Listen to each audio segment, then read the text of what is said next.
Wala nang edit-edit, ito ang kwento.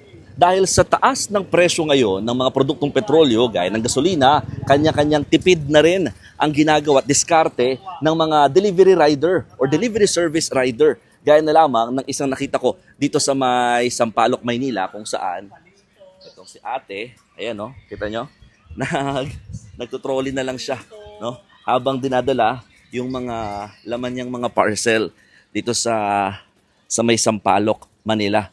Saan ang punta mo niyan, te? Dito po. Magdi-deliver po. Ah, ganon. O sige, saan ba yan? Saan ang punta mo Dito next? po.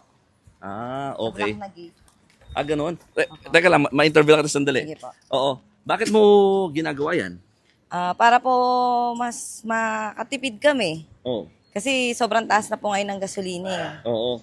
Pero dito ka, harap ka dito. Sige po. Kasi yung araw eh. Pero meron kayong motor. Opo, meron po yung asawa ko pong motor. Oo. Paano ginagawa nyo? Nangyayari po, kukuha po kami ng parcel, tapos po ihahatid niya po ako sa area ko, tapos aalis na po siya, ako na lang po magdi-deliver nung mga parcel sa areang to, i-deliver ko na po, nakaglalakad lang po. Mhm. Bakit? Ba't di nakamotor? Sobrang taas ngayon po ng gasolina, sir eh. Oo. Ang hirap naman pong kada deliver namin, stop, andar. Hmm. So, mas pinili ko na lang po maglakad para yung magiging gasolina, gastos po namin sa gasolina, mababawasan po. Magkano naman naritipid nyo kahit papaano? Siguro mga nasa 200, 300 din Ah, po yun, malaking sir. bagay din, no? Magkano na po kasi ngayon ang gasolina, sobrang Oo, mahal. oo. So, paano ginagawa? Paparada kayo sa isang kanto? Apo, Ganun? paparada po kami sa isang kanto, tapos dadali po namin mga parcel, di-deliver na po namin bahay-bahay na naglalakad po. Oo.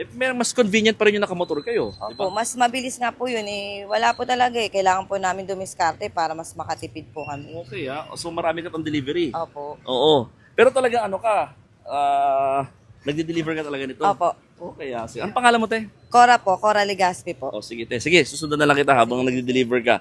Ayan, mga kapatid, no? So, talagang wala. Affected na talaga ngayon lahat ng ganitong klaseng pagtaas nga ng presyo ng petrolyo. So, yung ilang mga delivery rider, delivery service rider, ganito na nga ang ginagawa para nga at least makabawas-bawas daw sa gastusin nila sa petrolyo or sa gasolina.